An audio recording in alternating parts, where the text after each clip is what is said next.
So hi everyone, welcome back to the channel. Today I'm giving you my reflections on Demon in White by Christopher Ruocchois, the Suneater series about Hadrian Marlowe. If you are new to these books, I will give you an overview. There will be some light spoilers in the overview of the books that has been previous or before Demon in White. So if you don't want to hear that, please turn the video off. I can guarantee you that spoilers are quite light and not heavy spoilers. So if you still want to continue to listen, you have been warned. So Demon in White is the third book, and it has two other books before. As I said, it's Empire of Silence, and it's The Howling Dark. So Empire of Silence, Howling Dark, and Demon in White. And for those not knowing so much about the Suneater series, I want to just make a brief summary, you could say, that we follow the noble man or noble person called Hadrian Marlowe. He lives in a galactic empire, Solon Empire. He lives on a planet in the first book together with his family and his brother Crispin. They have a very conflicting relationship, you could say, and he also has a very demanding father, but also a very helpful mentor in Gibson. Actually, Hadrian is exiled from the planet and from the family where he comes from, and he's forced to survive on his own, and that's part of the Empire of Silence story. You could say that he makes a reversed class journey. In this galactic world, there is also the Empire, so to speak, and you have the evil race, Yeltsin, or they are considered evil. Hadrian is very committed that this Yeltsin are some group or some people you can negotiate with. So he tries to be diplomatic. He also knows a lot of languages, and he can partly speak the Yeltsin language. This is a big part of the first book.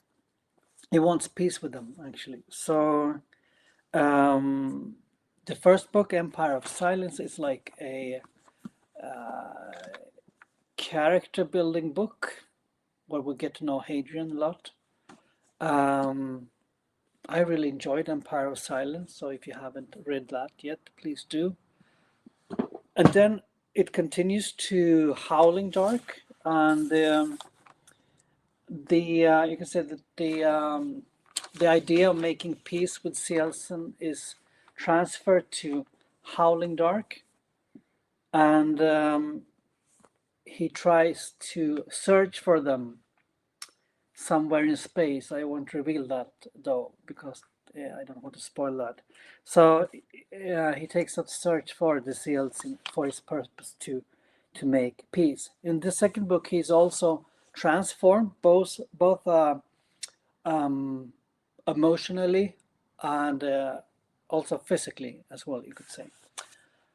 And we already know when we start to read the Empire of Silence that everything is going to seems to become very bad for Hadrian. We know that it will end in the catastrophe where he is blamed to be, committing genocide and being a murderer and so on. So we know that. And this is the personal account of Hadrian Marlowe. He tells us this story. At least that's what it says. Sometimes I doubt. From the events in Howling Dark, we come to Demon in White, and with that said, this story takes place over thousands and thousands of years, because when they travel in space, everything takes time, and also the individuals in the Empire of in the Suneater series. Some of them who are superior, or all of them who are noble, they are also you could say, genetically modified to live and last longer and to look perfect, so to speak. During this first two books, he learned to know a lot of people. Of course, he has the people from his family, which he has to leave, but he also meets especially one woman called Valka. She is a scientist and she plays an important part in the books. And also, he has to fight in a Colosseum in the first book during his reverse, you could say, class journey, and there he meets a lot of people that also will be included in his military squad, you could say. The books are beautifully written by Ruocchois. The prose is perfect. It's very thoughtful, and it ties into the mythology of Earth today. If you heard me talk about Ruocchois before, you already know that, but this is not a lot of philosophical musings like Stephen Erickson does, for example. You can't compare these two. Still, by just mentioning Roman Empire or a Greek god or an artist from maybe 1800s or 1900s, he evokes the feeling of that we already know that this world has a huge and long history, and also the some people in the empire. I think it's actually the Marlowe family have roots to Avalon. I might be a bit confused here, but I think it's like that. If we come to Demon in White, I want to then give me your thoughts. Give you my thoughts, right? And first of all, I just want to say that this book, like every other book, is very, very cinematic. Almost made for movies. I talked with Nikhil on Self-Esteem, for example. We talked a bit about Ruocchois, that it's almost cinematic. You can hear the gunfire, you can see the spaceships, you can imagine the space stations and all the cities and all the planets, of course, that they are visiting. When we come to Demon in White, we have a situation where Hadrian is in service to the Empire, and he works against these alien race, Ciel-Sin. And he works for the Emperor William the 23rd of the House of Avent. And in this book, he also gets a squire. That is Alexander. That is the son of William, the emperor. And actually, Alexander is like a small mini Hadrian. Hadrian now has grown up a bit. In the first books, he's very arrogant and very strong confidence.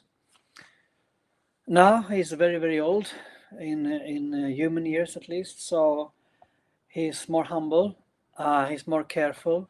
He seems to take responsibility for what he does, at least more than before. There are many situations in the Suneater series where we get angry at Hadrian. Why does he do like he does? He feels he's very egoistic, so to speak. But he has grown up a bit, I think, in Demon in White. And there are a few things in Demon in White that can be good to know.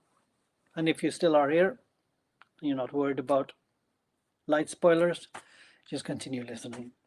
He has gotten the reputation here in the third book of being a half mortal for certain reasons I won't tell you in the earlier books. That makes the emperor and the empire a bit jealous on him. The competition. He's very, very popular, Hadrian Marlowe. And in this book, we will experience a lot of different things. It has to do with they are jealous on him, so they send him to fight the Ciel-Sin attack in the beginning of the book. A mission that seems totally impossible. I wouldn't call this a spoiler because we know it already in the beginning of the book. If it were a spoiler, that he won't succeed with this mission, then we wouldn't have this long book, right? So, as I said, he's a mentor to Alexander. It's a mini Hadrian, or Hadrian Junior, you could say. There is love in this book. He has his romantic partner, Valka, and in this book there occurs a bit of a jealousy for different reasons. Yeah, I won't say more about that. He also has this very, very good reputation, and that is something very conflicting in Hadrian, how he can or cannot live up to that reputation. The book also includes a lot of political intrigue, a lot of almost slandering. So if you're into that, maybe this is very interesting for you. It's very exciting, I would say. We also have assassination attempts here. So it's a very exciting book, I would say. And as I said, the prose that Ruocchois has is extremely beautiful. I think is one of the best writers out there, being able to put it in such a poetic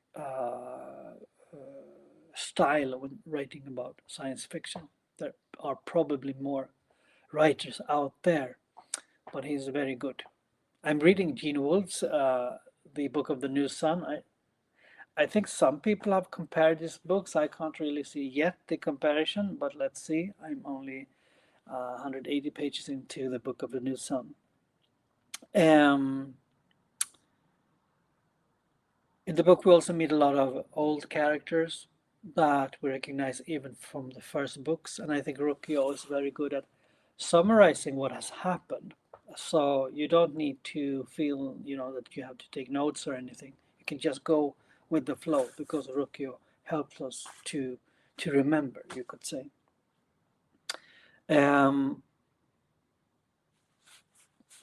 So I think the overall impression of the Demon in White was very, very good. If you listened so long, I think you haven't read Empire of Silence yet, you should give it a try. It's very good.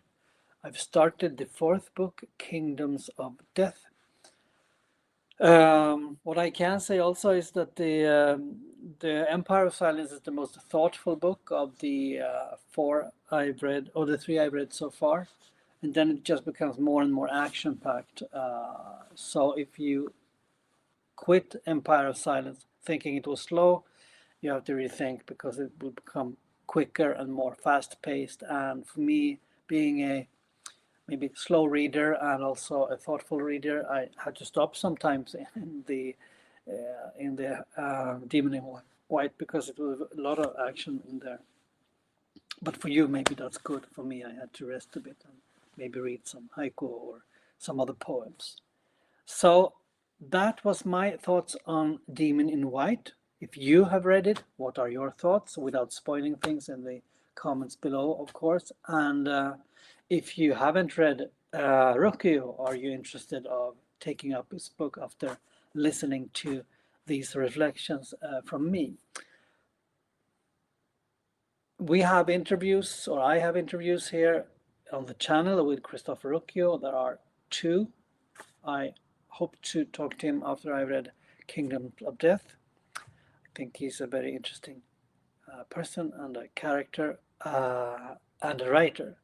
And if you're not so much into science fiction, I heard recently that he will write, he's writing, I think, a fantasy. So that is something to look out for. To keep track of, if you're just into fantasy but not to sci-fi. So with that, I wish you a great day. It's evening here in Sweden. It's really, really autumn now. The leaves have changed color. I hope wherever you are that the weather is good, no matter the season. So see you later. Bye.